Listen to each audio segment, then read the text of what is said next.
matin, nous tenons encore dans tes promesses pour te louer, pour te glorifier. Tu nous as mis à part pour le faire. Nous sommes un peuple racheté par ton sang. Oh Seigneur, c'est pourquoi nous voulons être reconnaissants pour cette œuvre qui a été accomplie pour nous. Tout à l'heure, nous avons écouté ta parole. Tu nous as rappelé l'importance de la foi que tu nous as donnée.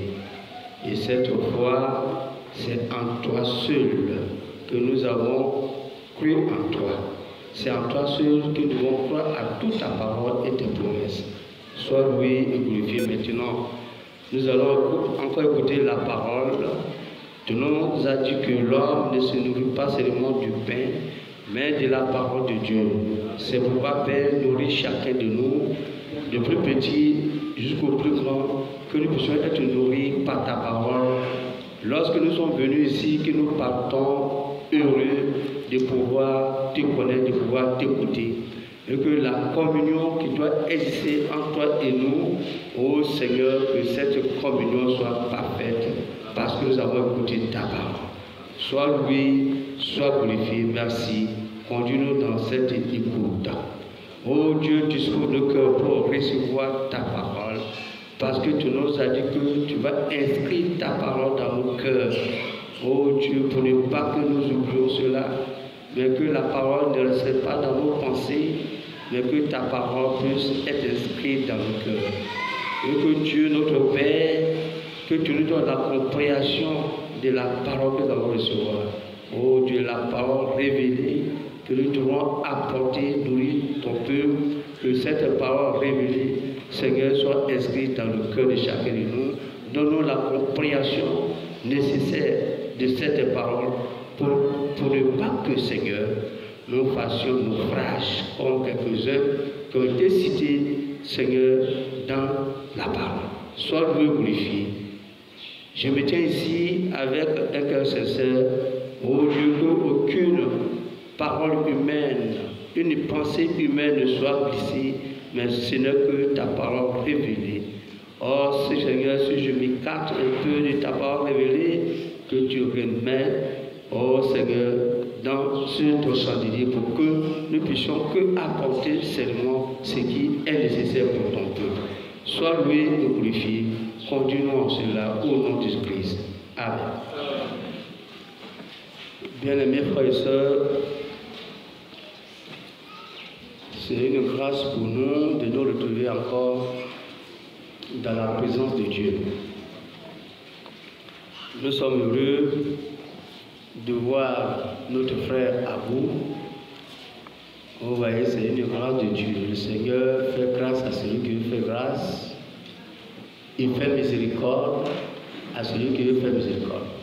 Et nous tous ici présents, nous avons reçu une grâce aux yeux de Dieu.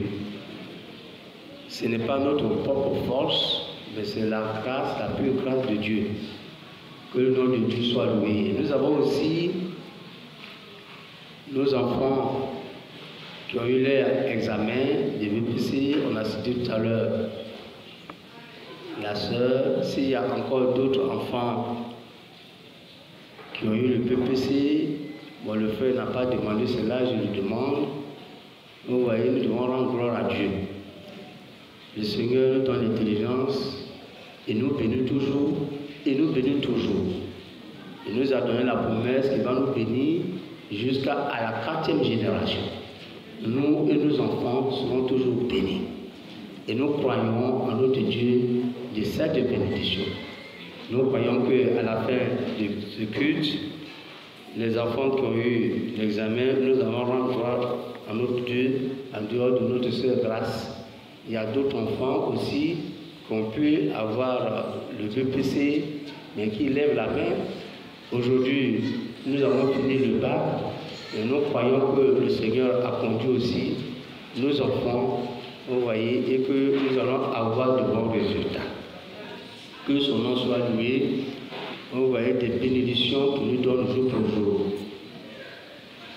Bien, ce matin, nous allons nous appuyer sur ce que le Seigneur nous a donné La foi, nous le connaissons, nous le réduisons, nous insistons. Chaque fois que nous écoutons la parole, ce n'est pas une parole passée. La parole de Dieu est toujours d'actualité. C'est le aujourd'hui pour nous. Nous avons parlé la semaine dernière, ce jour aujourd'hui, que le Seigneur a pris l'engagement de nous fiancer. Vous voyez, le Seigneur, l'époux céleste, est descendu sur terre pour prendre une épouse céleste, terrestre. Et cette épouse terrestre, c'est nous. C'est nous qui avons cru à cette œuvre, nous qui avons cru à notre Dieu, à ce Dieu tout-puissant, qui est aussi notre Père, qui est aussi notre Rédempteur, qui est aussi notre époux. L'Église est sortie de toutes ces dénominations. L'Église s'est réunie ici, mais dans l'Église, l'épouse de Jésus-Christ va sortir. Mais chacun de nous doit se forcer pour que nous puissions faire partie de l'épouse de Jésus-Christ. Tout à l'heure, nous avons entendu ce message. Beaucoup disent qu'ils croient, qu'ils ont la foi, mais nous croyons à la foi en notre Seigneur Jésus-Christ. Nous ne connaissons pas la disposition de chacun de nous, mais ce que le Seigneur nous demande, c'est de croire en lui et croire à sa parole et à ses promesses. Et si nous croyons sincèrement, comme dit les Écritures, alors les promesses vont devenir une réalité divine à chacun de nous et nous faisons partie tous de l'épouse. Ce que nous demandons, c'est que l'Église de Brazzaville, que nous tous, nous faisons partie de l'épouse de notre Seigneur Jésus-Christ. Donc c'est pourquoi nous avons vu le dimanche passé, c'est aujourd'hui. C'est aujourd'hui, le temps d'aujourd'hui est le jour, vous voyez, de notre visitation, est le jour du salut et le temps de la grâce. Et bientôt, le temps de la grâce va prendre fin. Que chacun de nous se force à entrer, à s'insérer dans le programme de Dieu. Bien les frères et sœurs, cela est très important. Le temps avance, nous voyons toutes les prophéties, les promesses s'accomplissent sous nos yeux. Nous voyons l'environnement social, comment les choses deviennent très chères, le pays est cher, mais c'est la parole de Dieu. La Bible dit qu'à la fin des temps, ces choses vont arriver. Vous voyez, nous constatons la cherté du pays. Nous voyons sur le plan politique ce qui se passe à travers le monde. Cela interprète pour chacun de nous. C'est pourquoi le aujourd'hui doit être une réalité pour nous. Nous voyons aussi aujourd'hui ce que Dieu est en train de faire. Dieu a envoyé un prophète dans notre génération. Chaque fois, le serviteur de Dieu, il nous rappelle cela.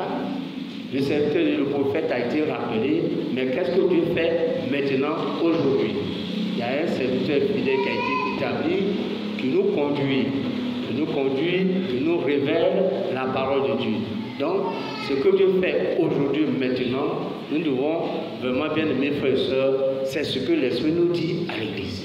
C'est pourquoi la Bible dit que celui qui a les oreilles écoute ce que l'Esprit dit à l'Église. Qu'est-ce que Dieu fait maintenant? C'est ce que nous sommes en train de voir. Le Seigneur est en train de nous préparer. L'épouse, vous voyez, terrestre, doit être enlevée. Et l'épouse terrestre, céleste, est bientôt à la porte. Une invitation.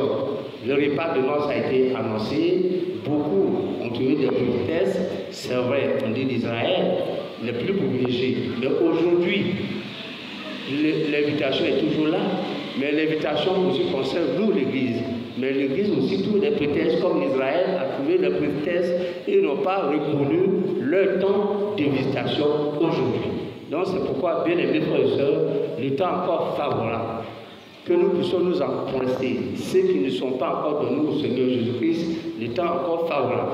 Nos enfants qui ne sont pas encore convertis au Seigneur, le temps encore favorable. C'est aujourd'hui nos temps favorables. C'est ce que nous avons vu la semaine dernière.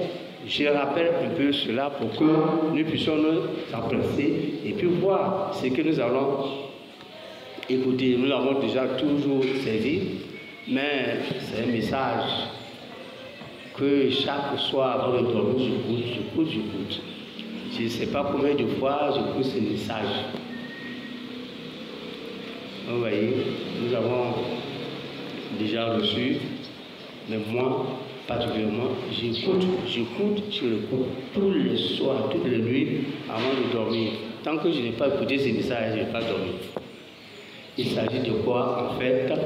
Vous voyez, c'est ce que nous allons dire. Prenons le psaume 55, verset 23. Remets ton sort à l'Éternel et il te soutiendra. Amen. Remets ton sort à l'Éternel et il te soutiendra. Ça, c'est la première partie du verset 23. Bien, quand nous descendons au chapitre 56, le verset 5. De Dieu, je loue la parole. En Dieu, je me confie, je ne crains rien que peuvent me faire des hommes. Amen. Vous voyez, ce message, je l'écoute. Le psaume 55, remets ton sort à l'Éternel. Et ensuite, le verset 11, 12 du chapitre 56, nous pouvons lire cela. De Dieu, je loue la parole. De l'Éternel, je loue la parole. En Dieu, je me confie. Je ne crains rien que peuvent me faire des hommes. Amen. Vous ne dites pas Amen. Amen, on ne commandit pas, hein? C'est quand la parole de Dieu te fait du bien. Le Seigneur te dit une chose. Il dit remets ton sort à l'Éternel et il te soutiendra. Je me confie à Dieu. Je loue sa parole. La parole de Dieu est pour nous le miel. Tant que je n'écoute pas la parole de Dieu, je ne peux pas dormir. La parole de Dieu est pour moi ma vie. Vous voyez, je loue l'Éternel. Parce que j'aime sa parole. Quand la parole de Dieu, je l'attends, je suis heureux. C'est pourquoi je ne peux pas rester à la maison sans écouter la parole de Dieu. Quand je m'endors, j'écoute la parole de Dieu. C'est pourquoi il a dit à José que cette parole ne s'éloigne pas de toi. Médite-la nuit et jour. Parce que je trouve plaisir à la parole de Dieu. Amen. La parole de Dieu me fait du bien. C'est pourquoi Dieu a dit, confie-toi à moi. Confie-toi à moi. Vous voyez, remets ton sort, tes problèmes, les épreuves, remets ton sort à moi l'Éternel. Et je te soutiendrai. Amen. Combien de fois, beaucoup de croyants remettent leur sort à l'homme. On aime se confier à l'homme. Mais ici, nous devons avoir une pleine confiance en notre Dieu. Le Seigneur te demande de mettre ta confiance en lui. Et il ne te trompe pas. Il ne va pas te décevoir, mais il te soutiendra. Moi, je n'ai pas cette capacité de soutenir un frère, de soutenir une soeur, mais le Dieu Tout-Puissant a cette capacité de nous soutenir. Dans les épreuves, dans la maladie, dans tout, confie-toi à l'Éternel. Mets ton confiance à l'Éternel et il te soutiendra. Vraiment, c'est merveilleux. C'est pourquoi j'écoute ce message, j'écoute ce message. Vous voyez bien, mes frères et sœurs, ne vous confiez pas à un homme. L'homme, c'est un être humain. Il n'a pas une capacité pour te protéger. Il n'a pas une capacité de résoudre ton problème. Mais souvent, quand on se confie à un homme, mais nous savons que notre ami fidèle, c'est le Seigneur Jésus-Christ. Confions-nous au Seigneur. Ne vous confiez pas à un homme. Pas du tout. L'homme est très méchant. L'homme est mauvais. L'être humain, il n'est pas bon. Il suffit de te confier à l'homme. C'est lui, il va mettre ton secret dehors. Je te dis quelque chose, mon frère. Tu es mon ami personnel. Quand je dors, je ne te vois pas. Vraiment, ce n'est pas la peine. Alors tu vas te confier à cet ami. Et puis demain, ton problème est dehors. Tu t'étonnes, pourquoi ton problème est dehors?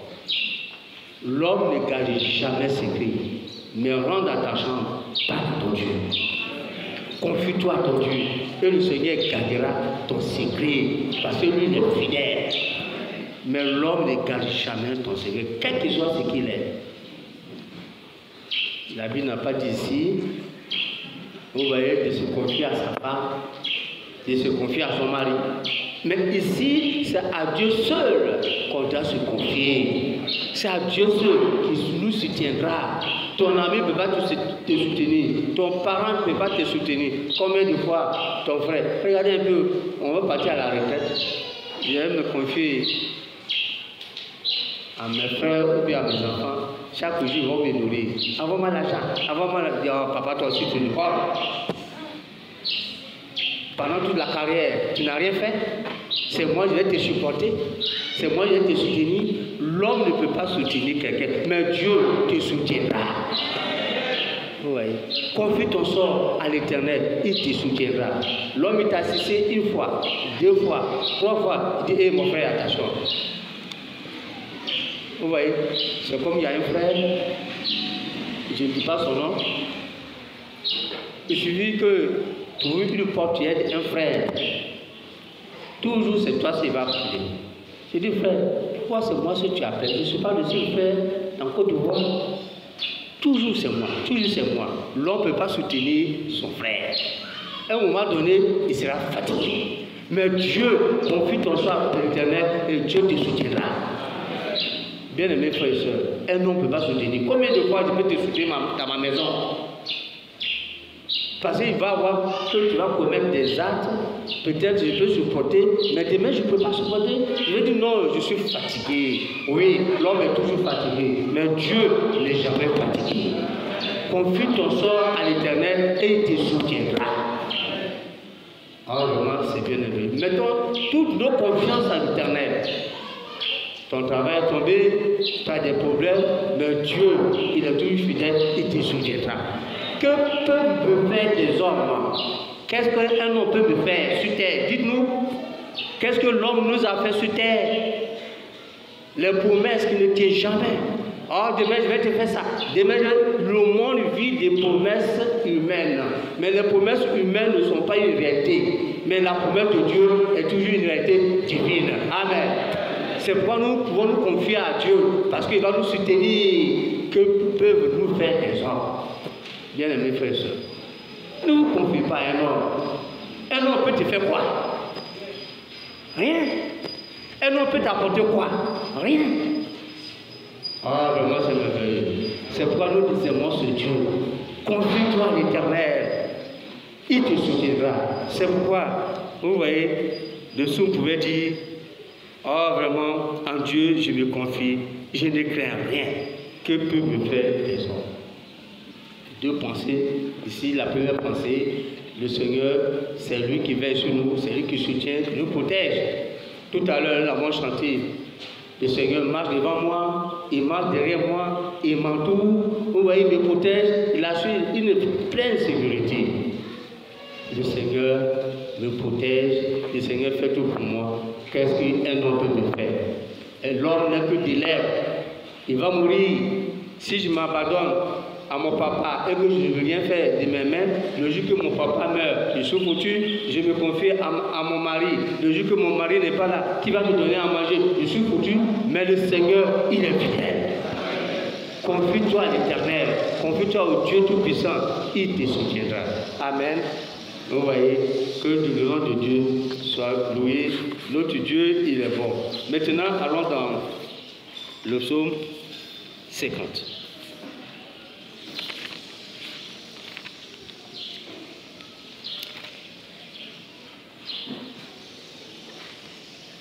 Dans le livre de psaume 50, c'est sur ça que nous allons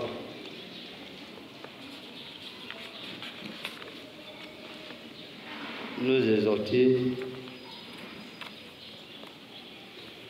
Le psaume 50 est très important, bien aimés frères et sœurs. C'est le message du jour. Tout le temps, le serviteur de Dieu nous rappelle ces choses. Dans sa citation, une fois, il a dit quelque chose de très intéressant. Il s'agit du frère Franck.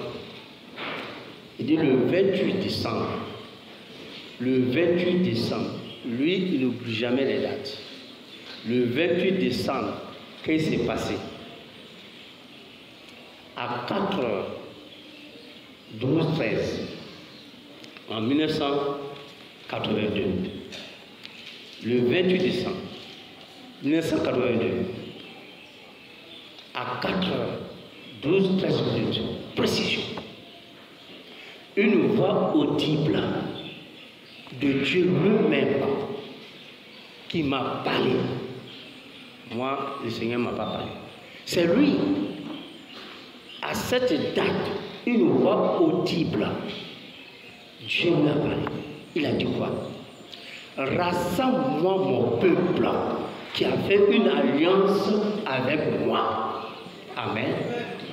Rassemble-moi mon peuple qui a fait une alliance avec moi. Frère Franck, il a dit dans sa prédication, ce jour-là, le 28 décembre 1982, à 14h12-13, le Seigneur a parlé audiblement.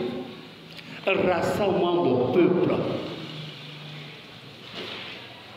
qui a fait une alliance. Alors, il s'est posé la question, est-ce que c'est où je vais trouver ça dans les Écritures? Le psaume 50, verset 5. Verset 4. Il crie vers les cieux en haut et vers la terre pour juger son peuple. Rassemblez-moi mes fidèles qui concluent une alliance avec moi par le sacrifice. Et les cieux annonceront sa justice, car c'est Dieu qui est juge. Amen. Bien-aimés frères et sœurs, cette écriture est accomplie. Sous nos yeux, aujourd'hui, ce message est une réalité. Dieu a parlé à son serviteur de rassembler le peuple. C'est pourquoi aujourd'hui, ce que Dieu est en train de faire maintenant, c'est de rassembler le peuple de Dieu. Au même moment, par le système internet que le Seigneur a permis, que nous puissions écouter Dieu, pas écouter frère Franck, écouter Dieu des hauts des cieux qui nous parle. Regardez quand nous revenons dans Genèse chapitre 12, la même parole s'est adressée à Moïse. Moïse et Aaron, de rassembler le peuple, car ce mois-ci, chaque famille doit prendre un anneau pour faire le sacrifice. Vous voyez, Exode chapitre 2. Partant de ce moment-là, il n'y avait plus de discussion, il n'y a plus de compromis entre Pharaon et Aaron, entre Pharaon et Moïse. Vous voyez, les négociations sont terminées. Parce que Dieu a donné sa parole d'autorité à Moïse. Rassemble-moi mon peuple. Parce qu'il va avoir l'exode. Aujourd'hui, Dieu a parlé à son serviteur, rassemble-moi son peuple. Parce qu'il va avoir quoi? Un enlèvement. L'enlèvement que nous attendons, si lointain, l'enlèvement est proche aujourd'hui à chacun de nous. Dieu nous rassemble parce qu'il va donner une instruction divine pour que nous puissions rentrer dans la gloire. Rassemble-moi mon peuple qui a fait une alliance avec moi. Ici, il s'agit d'un peuple qui a fait l'alliance avec Dieu. Mais cette alliance a eu lieu où? À Golgotha, bien-aimés frères et sœurs. Il ne s'agit pas des suivistes, il s'agit de ceux qui ont fait l'alliance avec Dieu par la foi ce jour-là à Golgotha. C'est ceux-là que la parole de Dieu dit de rassembler. Dieu, il est Dieu. Ce qu'il dit est une réalité divine. Si ça tarde, toi attends-le parce que coup de coup, ça va se réaliser, ça va s'accomplir. Bien mes frères et sœurs, aujourd'hui, il s'agit de rassembler le peuple de Dieu, ceux qui ont fait l'alliance par le sacrifice. C'est pourquoi nous avons, comme l'a si bien dit dans sa citation, moi, Franck, j'ai cette grande responsabilité devant Dieu. de rassembler le peuple de Dieu qui a fait l'alliance par les sacrifices. Parce que Dieu va donner les dernières instructions pour l'enlèvement. Parce que l'enlèvement est proche. Dieu nous demande d'être rassemblés autour de lui. Ne négligeons pas ce rassemblement autour du Seigneur. Parce qu'il y a l'exode, il y a l'enlèvement. Lorsque Moïse a prié, le Seigneur a dit, rassemble-moi mon peuple qui puisse faire les sacrifices parce qu'il y a eu l'exode. Vous voyez, un agneau sans défaut, un agneau sans tache, que chaque maison doit prendre et tuer. Et ce jour-là, Moïse a pris le sang de l'agneau, il a lu la parole et il a mis les deux ensemble. La parole et l'alliance vont ensemble. Bien-aimés frères et sœurs, ici à Golgotha, les promesses de Dieu qui nous a été données, nous devons accepter les promesses et l'alliance du Seigneur Jésus-Christ. Et tout enfant de Dieu racheté par le sang de Jésus-Christ, par la foi, nous devons accepter cette alliance et les promesses de cette alliance. Quand il y a une alliance, quand il y a un test, pour qu'on puisse signer, il y a les clauses de ces tests. Quand on veut faire un contrat, il y a des clauses qu'on met dans le contrat. Quand les abbés et les didas veulent faire leur alliance, ils ont mis des clauses. Une alliance de paix. Une alliance de paix que le Seigneur a fait avec nous. On ne peut pas faire une alliance avec une seule personne. Ça ne sert à rien. C'est deux personnes qui sont là, devant le trône, devant Golgotha, Christ et nous, pour que cette alliance puisse être parfaite. Et cette alliance a été faite par le sang de notre Sauveur Jésus-Christ, le sang divin, bien aimés frères et sœurs. C'est pourquoi Golgotha est pour nous une référence, une réalité divine. Et toute personne rachetée par le sang de l'agneau qui accepte cette alliance doit reprendre aujourd'hui ce rassemblement. Amen. Je peux toujours répondre. Parce que c'est très important. Aujourd'hui, il s'agit de se rassembler autour de la parole. Et le serviteur dit, il doit rendre compte à Dieu. Il a cette responsabilité devant le Seigneur de rassembler le peuple de Dieu qui a fait une alliance. C'est pourquoi, bien aimés frères et sœurs, la foi nous a été donnée pour que nous puissions croire et accepter cette alliance qui nous a été donnée à Golgotha, une alliance gratuite. Nous connaissons les clauses de cette alliance. On peut faire le rappel. À Golgotha, Dieu, en Christ Jésus, s'est réconcilié avec nous. À Golgotha, le Seigneur a pardonné tous nos péchés, tous nos fautes. Il a déchiré ça et il a cloué. Vous voyez, le sang de Christ a effacé tous nos péchés et il ne s'en souvient. À Golgotha, il a vaincu Satan. Il a vaincu toute l'armée du diable. Oh Seigneur, il a tout vaincu. Le diable. Et le diable allait se cacher derrière la mort. Le Seigneur a laissé son corps et il allait à l'intérieur de la terre pour récupérer la clé, vous voyez, de la mort et la clé de l'enfer. Toutes les cieux, vous avez tout à l'heure, nous avons lu, les cieux sont ouverts, regardez un peu, le verset 6. Et les cieux annonceront sa justice, car Dieu qui est juge. Ici, ce jour-là, à la porte de Golgotha, le voile est déchiré, le ciel est ouvert, nous avons accès au royaume des cieux. Amen. Les cieux sont ouverts, la paix est ouverte, tout est ouvert et nous sommes devenus libres. Nous sommes devenus libres.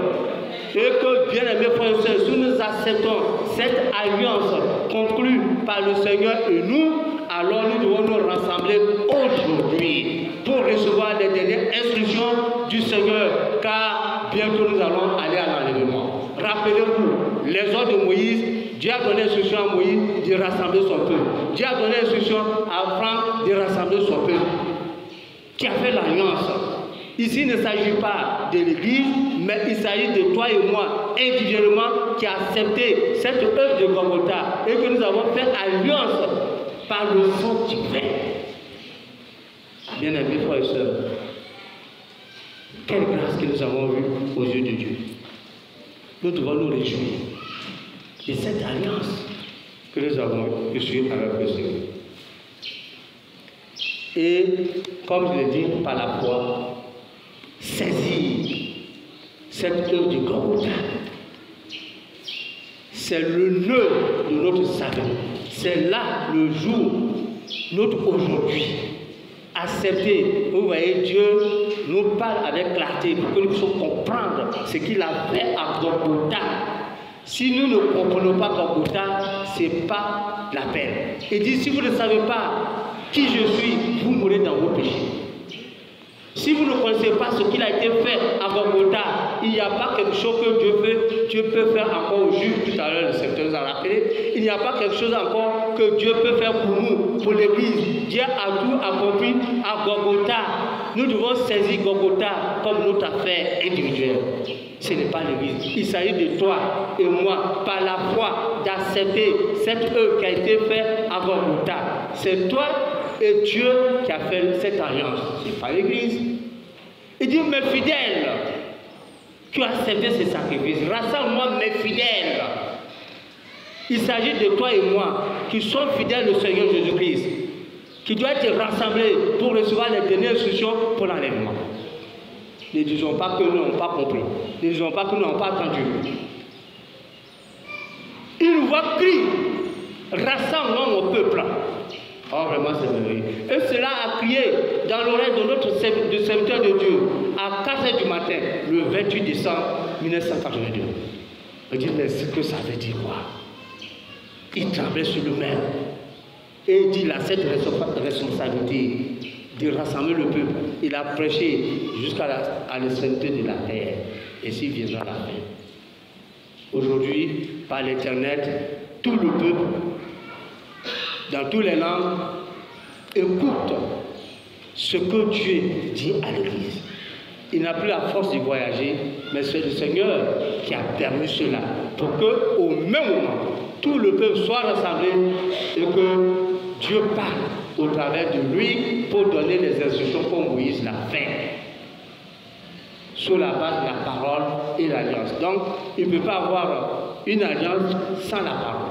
Donc la parole, c'est pourquoi Moïse a pris le livre de loi et il a dit, voici le sang. Le sacrifice est pour nous bien-aimés frères et sœurs. Acceptons-le par la foi. Alors, nous regardons dans le livre d'Hébreux. Hébreux chapitre 9.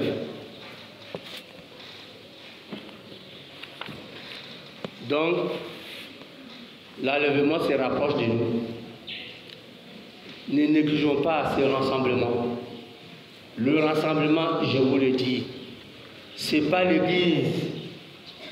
Le rassemblement dont on parle ici, c'est ceux qui ont fait, mes fidèles qui ont fait, mes fidèles, parce que nous sommes fidèles au Seigneur Jésus-Christ. Nous qui avons accepté cette alliance à Golgotha, c'est nous, ce rassemblement nous intéresse. Les autres peuvent négliger. Mais si toi, tu as fait une alliance avec le Seigneur, ne néglige pas ce rassemblement. Nous avons aussi cette responsabilité de crier pour que tous les frères et sœurs puissent se rassembler autour de la parole, pour que Dieu puisse nous parler. Les écoutes des années 80, c'est ces écoutes-là qui nous préparent à l'enlèvement. Ne négligeons pas cela. Combien de personnes qui viennent à l'écoute? Alors que Dieu te dit aujourd'hui, ce matin, aujourd'hui, c'est ton jour de salut. Tous ceux qui ont fait alliance par mon sacrifice, qui se réunissent parce que je dois leur parler. Est-ce que tu peux négliger ça? Est-ce que ça, la vie que tu mènes peut être au-dessus de ce que Dieu te dit maintenant, pour lequel tu n'as pas le temps pour venir au rassemblement pour écouter les dernières instructions? Ce n'est pas les instructions du frère Franck, mais c'est Dieu lui-même. S'il vous plaît, bien-aimés frères et sœurs, ne négligeons pas ce si grand salut, cette grâce au jour aujourd'hui, ce que Dieu est en train de faire. Il dit aujourd'hui, rassemble-moi mon peuple qui a fait une alliance avec moi. Si nous reconnaissons que nous avons accepté l'alliance du Seigneur Jésus-Christ à Golgotha, nous devons être rassemblés. Parce qu'il y a les autres, parce qu'il y a l'événement qui est si proche de nous, nous devons aller à l'enlèvement. Les autres ne peuvent pas comprendre, mais vous devez savoir ce que l'Esprit dit maintenant à l'Église. Il s'agit de vous rassembler pour l'enlèvement. Ne négligeons pas cela, rassemblons-nous pour l'enlèvement. Aujourd'hui, Dieu te parle. Ne redis pas ton coup. C'est aujourd'hui. Aujourd'hui, c'est ton jour de salut. Après avoir passé des années devant l'Éternel, il ne faut pas rater les dernières heures. Ne ratons pas les dernières heures, s'il vous plaît. Hébreux 9. Hébreux 9, chapitre 14. 9, verset 14. Dans le livre d'Hébreux,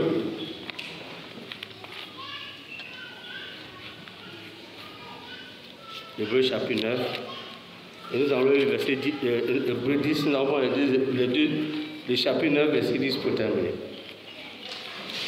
Ici, à partir du verset 14, mais nous allons aller un peu plus haut, verset 11. Mais Christ est venu, je vais lire un peu beaucoup, mais Christ est venu comme souverain sacrificateur des biens à venir. Il a traversé le tabernacle plus grand et plus parfait, qui n'est pas construit par la main de l'homme, c'est-à-dire qui n'est pas de cette création. Le verset 12. Et il entrait une fois pour toutes dans le sanctuaire, non avec le sang des boucs et des veaux, mais avec son propre sang.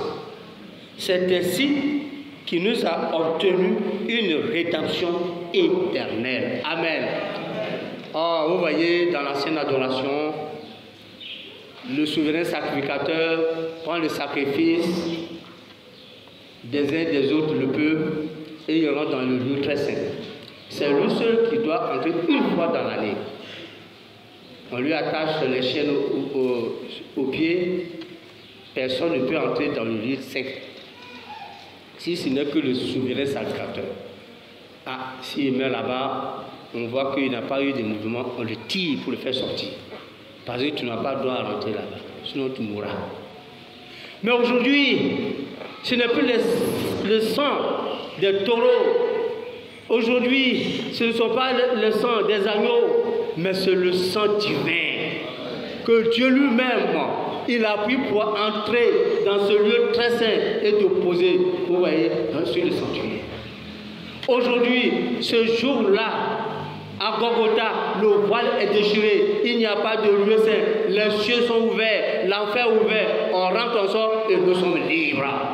C'est pourquoi on dit, je suis libre en Jésus-Christ. J'ai accès maintenant au lieu céleste, j'ai accès maintenant, vous voyez, à Christ.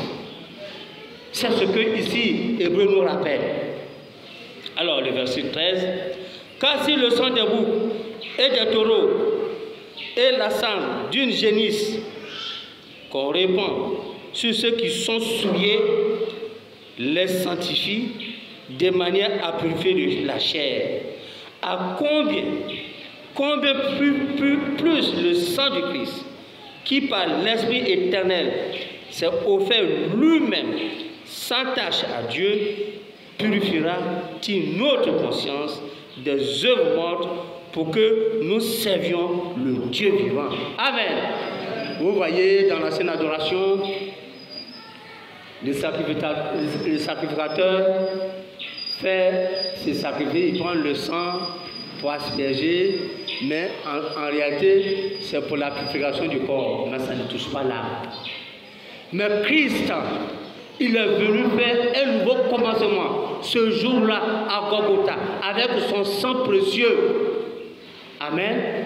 C'est ici à Golgotha que le nouveau commencement a commencé avec nous, avec le sang divin du Seigneur Jésus-Christ lui-même pour entrer, pour que, bien aimés frères et sœurs, la souillure soit ôtée, que le péché soit ôté, qu'en nous, Dieu, il nous a justifiés. Quand Dieu voit le Seigneur Jésus-Christ, vous voyez, il se rappelle du Golgotha.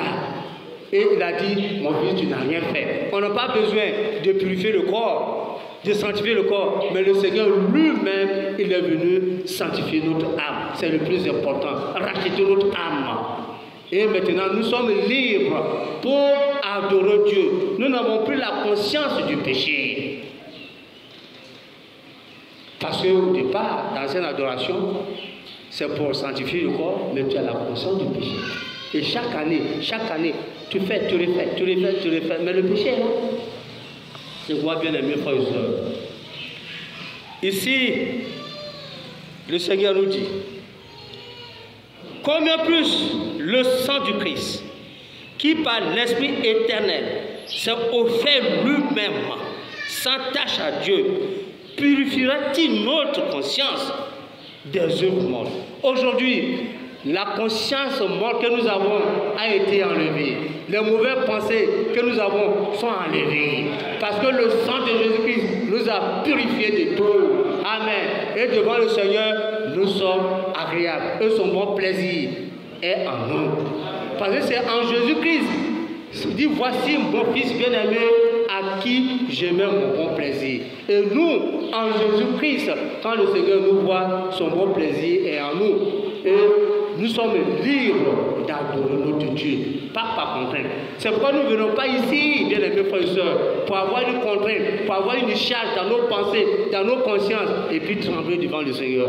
Non, non, nous ne venons pas ici. Nous venons ici parce que Golgotha a été fait pour nous. Golgotha est une vérité pour nous. C'est là que Dieu a pardonné nos péchés. C'est là que Dieu a racheté notre âme. Ah, vraiment, c'est merveilleux. Que le nom de Dieu soit loué. Nous continuons. Le verset 15. Voilà pourquoi il est le médiateur d'une nouvelle alliance, afin qu'aucune mort ayant eu lieu pour le rachat des transgressions commises et sous la première alliance, ceux qui sont appelés reçoivent la promesse de l'héritage éternel. Amen. Vous voyez, dans l'Ancien Testament, voici ce que nous étions. Mais ici, c'est lui le médiateur. C'est lui qui juge. Nous avons dit tout à l'heure, rassemble-moi mon peuple, parce que le Dieu, c'est lui qui est juge. Les cieux sont ouverts et c'est lui qui se tient là. Si lui nous a jugé pour dire que tu es propre, qui peut te condamner? Personne. Le Seigneur a levé tous nos souillures. Qui peut dire à un frère qu'il est souillé? Alors si nous tous, nous sommes passés par Golgotha, et que le frère aussi est passé par Golgotha, nous devons voir notre frère comme il est sanctifié, il est pur, il est propre. Nous ne pouvons pas dire à un frère, tu es sale. Qui tu es? C'est lui qui le juge, nous a justifiés. Justifié, non seulement nous a pardonné, mais nous a justifiés. À ses yeux, nous n'avons rien fait. C'est pourquoi nous ne pouvons pas dire à un racheté, imbécile. Tu ne veux pas dire à un frère imbécile, parce que lui, il a été racheté par le sang de Jésus-Christ. Tu ne veux pas dire à un frère impoli. Bien aimés frères et sœurs, tous ceux qui ont été rachetés par le sang de Jésus, on a fait quoi? Nous avons reçu grâce aux yeux de Dieu. Pour que nous soyons purifiés, pour que nous soyons sanctifiés, le frère aussi qui a accepté cette œuvre de Golgotha, nous devons voir Christ en lui. Amen. Regardez un peu. Quand nous puissions, on va sortir. C'est pourquoi la première alliance, le verset 18, elle-même n'a pas été inaugurée sans effusion du sang.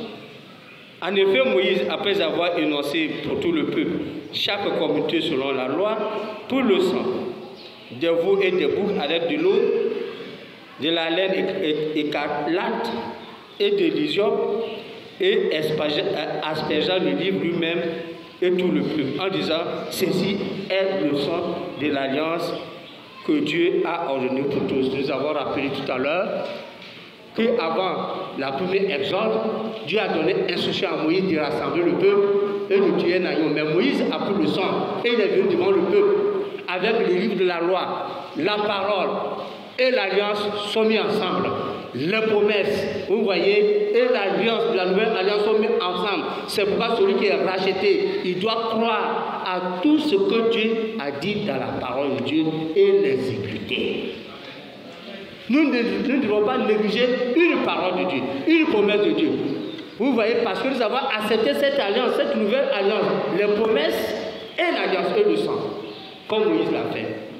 Donc cette nouvelle alliance, vous voyez, lui, cette alliance est plus forte que l'ancienne alliance. Quand la nouvelle alliance est là, on ne parle plus de l'ancienne alliance. C'est pourquoi toutes les alliances que nous avons faites de tribu en tribu, que nos parents ont fait, il ne s'agit pas de purger les alliances, de purger les péchés des alliances.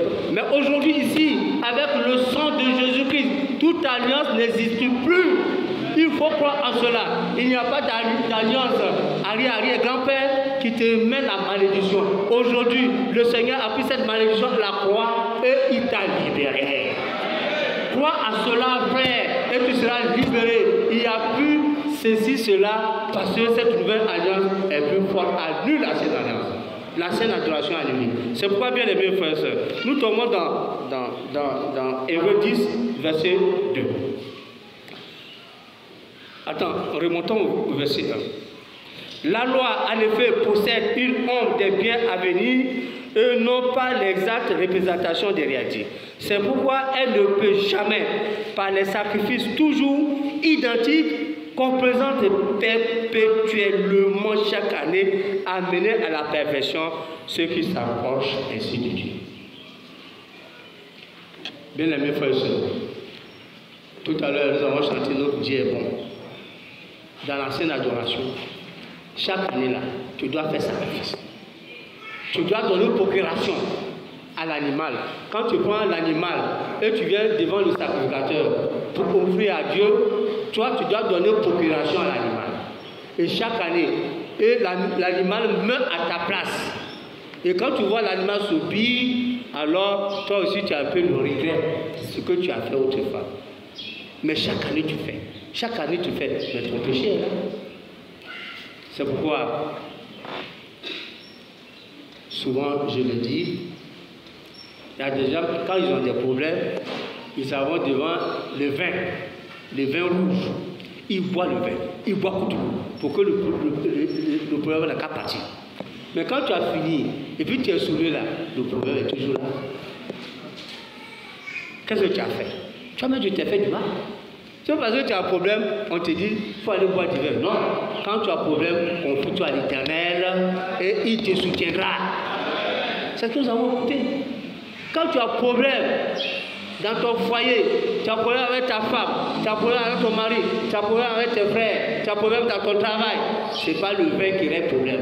On se place devant le coutou et puis on boit, on est sûr. Mais quand tu vas faire tout ça là, tu vas te réveiller, le problème est toujours là. Le sacrifice que les gens font, toujours, mais le péché est là. Il fallait que le Rédempteur, vraiment c'est merveilleux, que le Dieu Tout-Puissant vienne nous sauver ce jour-là à Golgotha. Un seul sacrifice, une seule offrande nous a rendu parfaits jusqu'à l'éternité. C'est ce que nous croyons. Et c'est ce que la Bible dit. Voyez-vous le verset 2. Sinon, nous n'aurions pas cessé d'en présenter, puisque ceux qui rendent ce culte auraient été purifiés une fois pour toutes et n'auraient plus en aucune conscience de leurs péchés. Mais, par ces sacrifices, on rappelle chaque année le souvenir des péchés. Bien aimés frères et sœurs, rassemblons mon peuple. Ici, il y a des croyants qui viennent à l'église et qui se souviennent de leurs péchés de 10 ans, de leurs péchés de 40 ans. Ça, c'est quoi ça? On ne vient pas ici pour se rappeler de nos fautes. On ne vient pas ici pour rappeler de nos erreurs, de nos péchés chaque année, chaque jour. Mais qu'est-ce que ce change? Nous devons être libérés. Aujourd'hui, le Seigneur te demande, cette adoration est déjà passée. Aujourd'hui, Golgotha est pour nous une vie réelle. Nous devons posséder Golgotha. À Golgotha, le Seigneur a pardonné nos péchés. Nous venons ici pour rendre gloire à Dieu, pour adorer Dieu, pour le louer, pour le magnifier, pour lui dire merci de cette œuvre qu'il a accomplie pour nous. On ne vient pas ici pour se rappeler de nos péchés.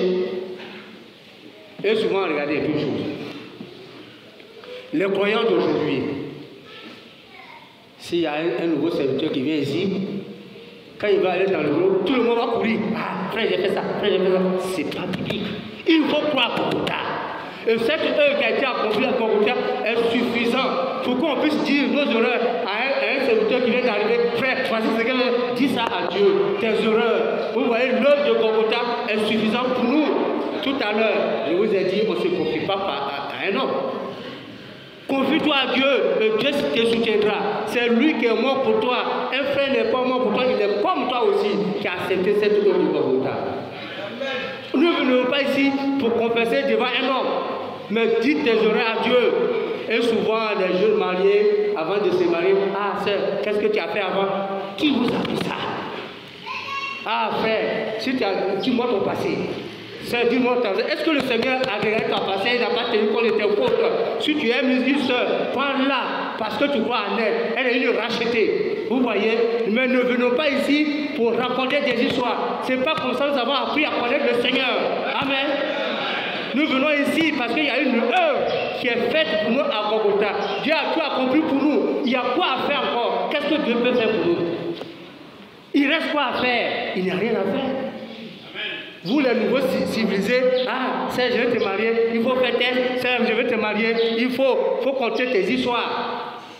Est-ce que le Seigneur nous a demandé de compter nos histoires?